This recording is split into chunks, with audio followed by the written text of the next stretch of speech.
Assalamualaikum warahmatullahi wabarakatuh. Salam sejahtera untuk kita semua. Selamat malam semuanya.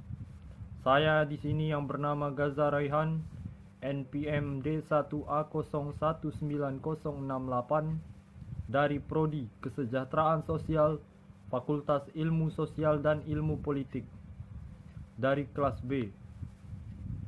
Saya di sini akan menyampaikan tentang langkah-langkah yang baik untuk menjadi fasilitator dan mempraktekkan video roleplay-nya. Pengertian fasilitator adalah fasilitator merupakan suatu kelompok yang membantu sekelompok masyarakat guna memperlancarkan suatu program atau kegiatan dari sekelompok masyarakat, supaya program tersebut bisa berjalan dengan baik dan bisa mengurangi segala hambatan yang ada. Fasilitator juga bisa menjadi suatu kelompok yang memberikan pelatihan, memberikan nasihat atau pendapat, dan juga bisa menjadi narasumber untuk masyarakat. Saya di sini juga akan menjelaskan tentang apa itu fungsi fasilitator. Fungsi fasilitator secara umum yaitu fasilitator menjadi pemandu proses berjalannya suatu diskusi. Fasilitator di sini juga harus mengawasi, membuat suasana yang lebih akrab. Fasilitator harus memberikan arahan-arahan yang baik dalam suatu proses diskusi tersebut. Fasilitator memberikan bimbingan yang baik pada masyarakat dalam forum diskusi tersebut. Dan fasilitator harus bersikap netral. Semua yang dilakukan oleh fasilitator ini supaya program atau kegiatan sekelompok masyarakat itu berjalan dengan baik dan lancar dan mendapatkan hasil yang maksimal. Saya di sini akan menerangkan peran-peran fasilitator.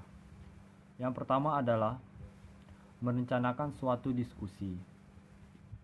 Kedua adalah mengawasi situasi jalannya forum diskusi agar berjalan sesuai perencanaan. Yang ketiga adalah membuat suasana yang lebih akrab dengan menjalin kerjasama antar kelompok serta komunikasi yang baik di dalam suatu kegiatan dan program. Yang keempat adalah memberikan arahan-arahan yang baik ke dalam forum diskusi tersebut agar sesuai dengan modul.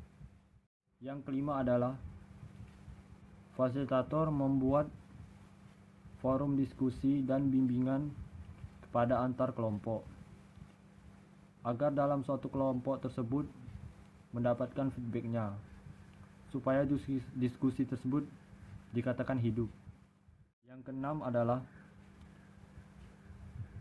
merumuskan suatu kegiatan dan melakukan evaluasi dalam suatu kegiatan atau program tersebut. Yang ketujuh adalah fasilitator harus dituntut bersikap netral. Maksudnya adalah fasilitator tidak boleh mengambil posisi pada saat topik sedang dibicarakan.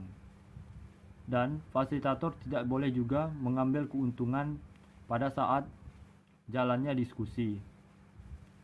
Dan fasilitator tidak boleh mengambil keuntungan pada hasil yang dicapai. Di sini saya juga akan memberitahu apa saja kemampuan yang harus dimiliki oleh fasilitator. Yang pertama adalah fasilitator harus pandai berkomunikasi. Kenapa? Karena disitulah mereka fasilitator akan berperan untuk menghidupkan acara di dalam diskusi suatu program yang dijalaninya, supaya program tersebut berjalan sesuai apa yang telah ditetapkan. Yang kedua adalah fasilitator harus pandai menghormati. Karena fasilitator harus bisa saling menghormati, apalagi sesama antar kelompok di dalam suatu kegiatan atau program. Yang ketiga adalah fasilitator harus memiliki pengetahuan dan wawasan yang luas. Karena fasilitator di sini dituntut untuk mempunyai pengetahuan dan wawasan yang luas. terhadap suatu pembahasan atau pemecahan masalah yang di dalam diskusi. Dan fasilitator juga harus memiliki sifat yang ingin tahu yang sangat tinggi terhadap semua topik yang mereka hadapi. Yang terakhir atau yang keempat adalah fasilitator harus bersikap terbuka atau open-minded. Fasilitator di sini dituntut untuk mempunyai bersikap yang terbuka, karena di setiap antar kelompok mempunyai sifat yang beda-beda. Tujuannya adalah agar bisa menerima pendapat-pendapat di dalam kelompok tersebut. Saya di sini akan menyebutkan langkah-langkah yang baik untuk menjadi fasilitator. Yang pertama adalah koordinasi, yang kedua mediasi, yang ketiga advokasi, yang keempat fasilitasi, yang kelima pelatihan, yang keenam bisa tampil di depan umum, yang ketujuh adalah bisa memimpin pertemuan seperti di dalam rapat, musyawarah, atau forum diskusi. Yang kedelapan, pintar dalam memecahkan masalah. Yang kesembilan, fasilitator harus memiliki disiplin diri yang tinggi. Dan yang terakhir atau yang ke-10 adalah fasilitator harus mempunyai kemampuan administrasi. Dan itulah yang bisa saya sampaikan tentang fasilitator. Dan saya sekarang akan mempraktekkan role play dalam langkah-langkah yang baik untuk menjadi fasilitator. Tema yang saya ambil adalah narkotika. Narkotika adalah zat atau obat yang bersifat alamiah, yang bisa menimbulkan efek samping berupa penurunan kesadaran diri, halusinasi, serta daya rangsang. Jenis-jenis narkotika dan obat-obatan. Narkotika dan obat-obatan ini bisa berdampak sangat buruk pada kesehatan dan mental jika disalahgunakan. Pada Undang-Undang Narkotika telah dijelaskan bahwa narkotika terbagi menjadi 3 golongan pada dasar risiko ketergantungan.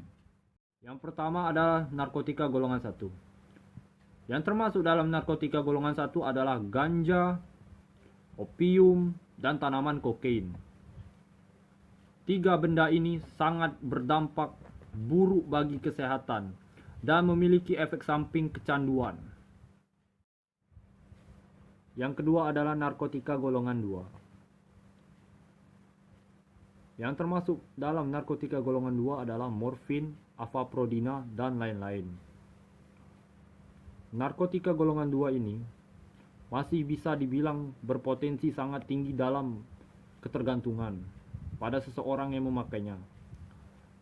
Dan narkotika golongan 2 ini bisa dimanfaatkan untuk obat apabila ada resep dokternya. Yang terakhir adalah narkotika golongan 3. Narkotika golongan 3 ini banyak dimanfaatkan untuk obat-obatan dan terapi.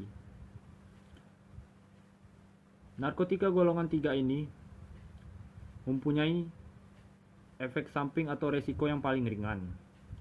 Jenis-jenis yang termasuk dalam narkotika golongan 3 adalah narkotika sintetis, semi-sintetis, dan narkotika alamiah. Bahaya dan dampak narkotika bagi kehidupan dan kesehatan.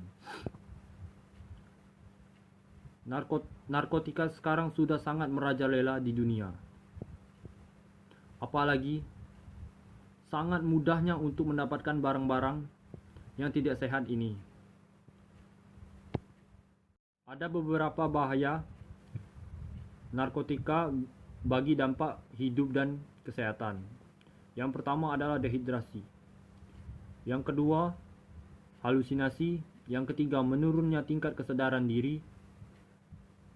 Yang keempat, kematian. Dan yang terakhir adalah gangguan kualitas hidup. Itulah penjelasan saya tentang narkotika dan obat-obatan terlarang. Apakah di sini ada yang ingin bertanya?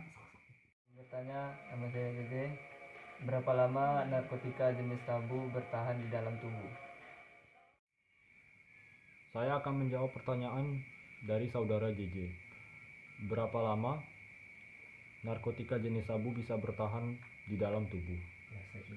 Secara umum, pada orang yang sehat, sabu bisa bertahan 1-4 hari di dalam darah. Dan ada bagian tubuh lain yang bisa membuat sabu bertahan sangat lama, 1-90 hari di dalam urin. Saudara JJ sudah puas dengan jawaban saya? Sudah, pas. Mantap. Saya Dev Mustaine. Saya ingin bertanya, apa itu kokain?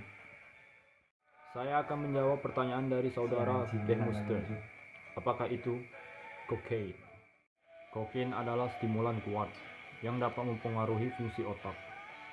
Itulah sebabnya kokain ini bisa mempengaruhi perasaan seseorang, cara berpikir, kesadaran pada orang pemakainya. Efek kokain ini sangat kuat walaupun kita mengkonsumsinya kurang dari 100 mg. Saudara Dev Mustaine sudah puas dengan jawaban dari saya?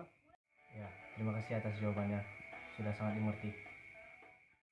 Itulah praktik video roleplay dari saya. Terima kasih waktunya. Sekian.